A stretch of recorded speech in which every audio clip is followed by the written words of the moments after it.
Hello students, class 10th में real number chapter हम लोग पढ़ रहे थे। आज हम उसमें थ्योरम नंबर 1.3 पढ़ने जा रहे हैं।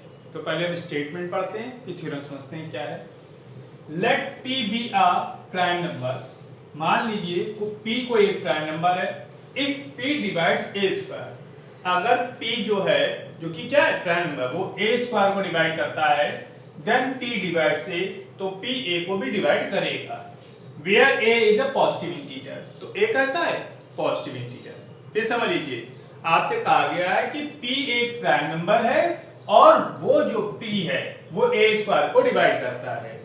तो हमको ये बताना है कि p जो है वो a को भी डिवाइड करता है और a क्या है, एक पॉजिटिव इंटीजर है। सपोज दैट हम कह दें 6 एक नंबर है, ठीक, और वो 2 से डिविजिबल है। इसका मतलब है कि जो 6 है वो क्या है, a है, और जो 2 है वो क्या है, p है। तो हमसे स्टेटमेंट कहा गया है कि p divides a square, then a square करेंगे तो क्या मिलेगा आपको, 36, ठीक। इसका मतलब है कि अगर आप 36 में 2 से डिवाइड करेंगे तो क्या आएगा, 18। कंडीशन क्या कहा गया, if p divides a square. तो हमने कहा अगर कोई नंबर है 6 जो कि 2 से, और एक नंबर है 2, तो हमने कहा जो इसका स्क्वायर है 36, वो किससे डिविजिबल है, 2 से। इसका मतलब है जो 6 है वो भी 2 से डिविजिबल होना चाहिए। 6 को 2 से डिवाइड करेंगे कितने टाइम जाएगा, 3।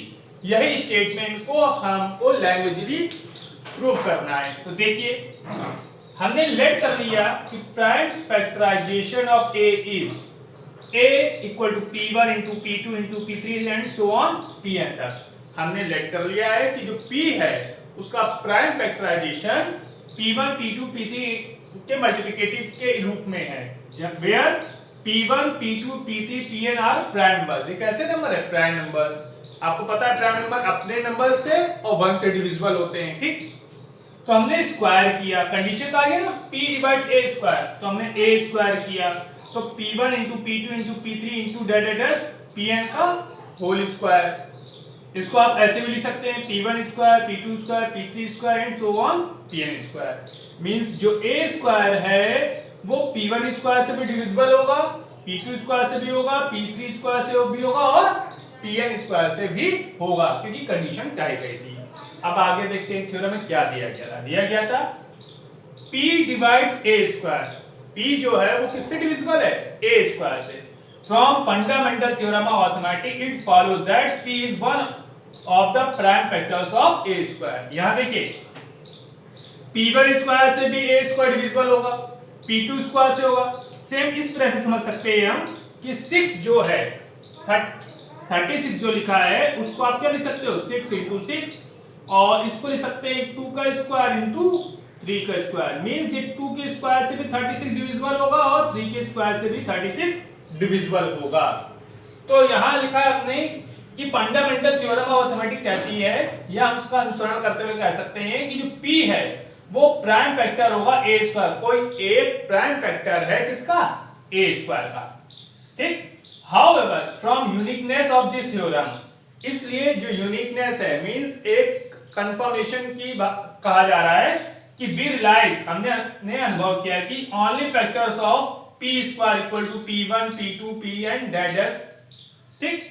तो हमने एक रियलाइज किया है कि only factors of p square, केवल एक p स्क्वायर ऐसा फैक्टर होगा जो कि p1 p2 p3 pn को फॉलो करेगा, जस्टिफाई करेगा। Hence p should be one among them, तो जो p होगा वो इनमें से कोई एक होगा। बट a इक्वल टू क्या दिया गया था आपको, p1 p2 p3 pn, और p स्क्वायर इसको फॉलो कर रहा है, hence p is also part of factor of a। इसलिए जो p होगा वो a का भी कोई एक पार्ट होगा। सो p डिवाइड्स a, इसलिए p क्या करेगा, a को डिवाइड करेगा। स्टेटमेंट थी कि p एक प्राइम नंबर है और p जो है वो a स्क्वायर को डिवाइड करता है। तो हमें प्रूव करना है कि p जो है वो a को भी डिवाइड करेगा। तो देख लीजिए,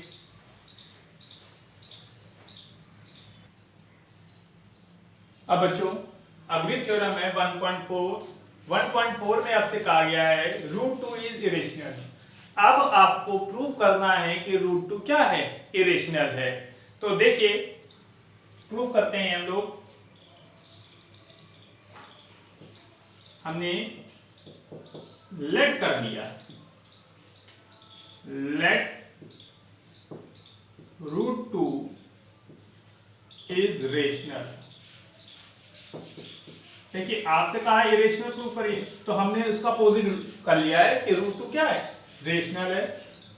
therefore √2 equal to a/b where a and b are co-primes। A और बी कैसे हैं, को-प्राइम्स हैं, ठीक। Then √2 whole square equal to a/b whole square, bracket में लिख देते हैं, squaring both side, squaring both side, ठीक। तो स्क्वायर किया हमने, तो हमको मिला 2 equal to a²/b², then a² equal to 2b², ठीक। तो मिलेगा, आपसे कहा गया है कि जो a² है वो किसके इक्वल है, 2b² के इक्वल है। तो हमने इसे इक्वेशन नंबर 1 एज्यूम किया। फिर हमने लिखा कि 2 इज डिवाइड बाई a²। जो 2 है वो डिवाइड कर रहा है किसको, डिवाइड्स a², तो 2 इज आल्सो डिवाइड्स a, ठीक। कहां से, थ्योरम नंबर 1.3 से। अभी थ्योरम जो हमने पढ़ी है उसमें हमने पढ़ा है कि जो p है वो a² को डिवाइड करता है, सो p a को भी डिवाइड करेगा। तो हमने वही कहा है कि अगर 2 जो है वो a² को डिवाइड करता है तो 2 a को भी डिवाइड करेगा। अब we can take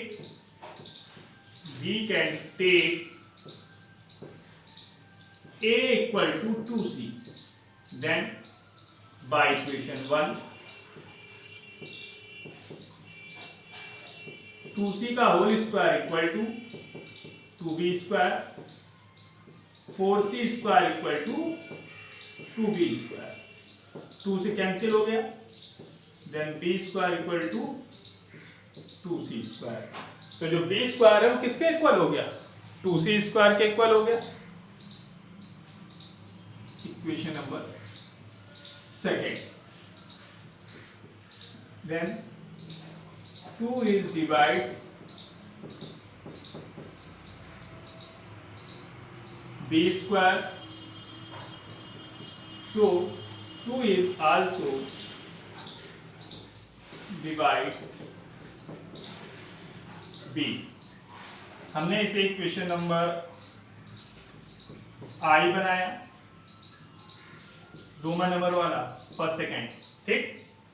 तो हमने कहा जो 2 है वो b² को डिवाइड कर रहा है, तो 2 जो है वो b को भी डिवाइड करेगा,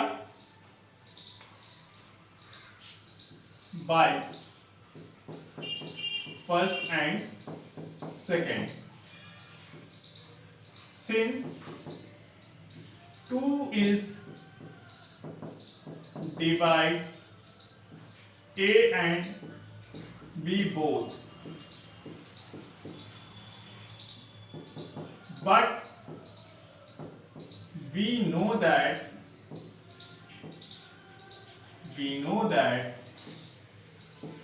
a and b have no common factor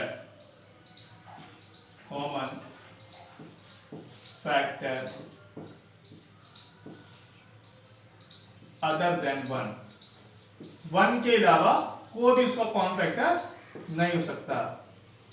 so our assumption is wrong। तो जो हमने एज्यूम किया था वो क्या है, रॉन्ग, क्योंकि आपको मालूम है कोई भी रेशनल नंबर केवल अपने नंबर या 1 से डिविजिबल होगा, पर यहां पर देख रहे हैं हम a और b जो 2 नंबर हैं वो दोनों ही 2 से डिविजिबल हो रहे हैं, और हमको पता है कि जो a और b हैं उनका कोई भी कॉमन फैक्टर नहीं होगा अदर देन 1 के। इसमें हमने जो अजम्पशन किया है वो रॉन्ग है। Hence √2 is irrational number. इसलिए √2 कैसा होगा? इरेशनल नंबर होगा। देख लीजिए ध्यान से।